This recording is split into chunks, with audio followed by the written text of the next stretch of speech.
রহমতের নবী বলেন আয়েশা এমন অবস্থা হবে আল্লাহ বলবে 70,000 শিকল দিয়া জাহান্নামকে ধরো, আমি বিচার শেষ করার পরে তারপরে জাহান্নামকে ছাড়বা।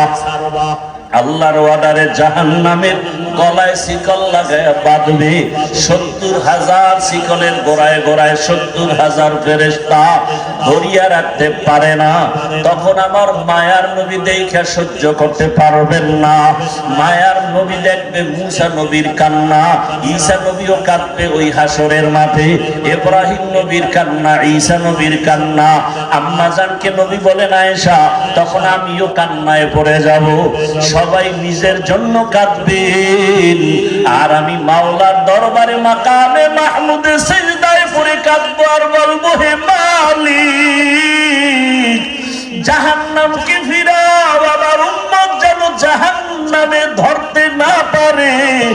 আমার আল্লাহ তখন বলবেন নবী মাথা উঁচু করেন, আপনি কাঁদবেন না, আমি আপনাকে কান্না করার জন্য পাঠাই নাই। তখন নবী বলেন আল্লাহ কুদরতি ভাবে একটু পানি দিয়া জাহান্নামকে বলবে, ফেরেশতাকে বলবে জাহান্নামের ছিটাইয়া দাও। আল্লাহর কুদরতি হাতের পানি নিয়ে যখন জাহান্নামে ছিটাইয়া দিবে জাহান্নামটা পেছন দিকে দৌড়াতে থাকবে। ফেরেশতারা বলবে আল্লাহ এমন কি পানি দিলা 70,000 শিকল দিয়া যেই জাহান্নামের ধরে রাখতে পারি না, এমন কি পানি দিলা যে জাহান্নাম পেছনে ভাবতেছে। এটা কি জমজমের পানি নাকি আবে হায়াতের পানি নাকি কাউসারের পানি?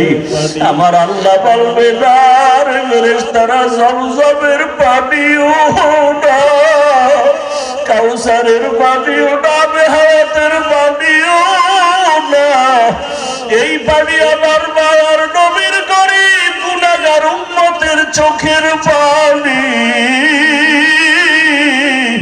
ওই কুমিল্লার টাউন হলে বসে আমার গুনাহগার বান্দারা জাহান্নামের ভয়ে কাঁদছে। ও দাড়ি কামানেওয়ালা বাবারা, ও বেপরদায় চলনেওয়ালা বাবারা, ও আমার যুবক বাবারা, জীবনে তো গুনাহ কম করলা না, মনে চাইছে নামাজ পড়বা না পড়ো নাই, রোজা রাখবা না রাখো নাই, গান শুনবা শুনছো, বেপরদায় চলবা চলছো, আড্ডা দিবা পার্কে যাইবা চলে গেছো, মনের মতো গুনাহ করেছো, এখনো কি তওবা করবা না রে বাবা? মনে মনে ভাবছো কি আমরা টুপিওয়ালারা পাগল হয়ে গেছি? না রে বাবা, ১৫০০ বছর পর্যন্ত কোরআনের একটা ভুল কেউ বের করতে পারে নাই। ওই কোরআন সত্য যদি তোমার অন্তর বলে মনে রাখিও কোরআনের সব বয়ান সত্য। আল্লাহ সত্যভাবেই বলেছেন ইন্নাল আবরারা লাফি নাঈম ওয়া ইন্নাল ফুজ্জারা লাফি জাহিম। নেক আমলওয়ালারা জান্নাতের পথিক, গুনাহগারেরা জাহান্নামের পথিক।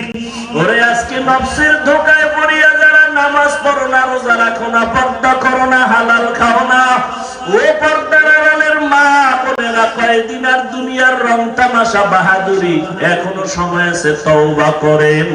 ওরে মায়ার নবী যদি কান্না করেন উম্মতের জন্য জাহান্নামের ভয়, আপনার আমার কত গুনাহ, কি পরিমাণ কান্না করা উচিত।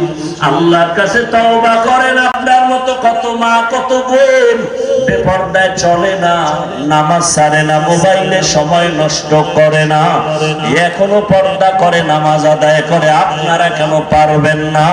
ও যুবক বাবা, আপনার মতো যুবক ডাক্তার, ইঞ্জিনিয়ার, টাকার মালিক, স্কুল কলেজে পড়ে, 5 ওয়াক্ত নামাজ আদায় করে, আপনি কেন পারবেন না? 2 ফোঁটা চোখের পানি ছেড়ে আল্লাহকে মনে মনে ডাকেন, হে আল্লাহ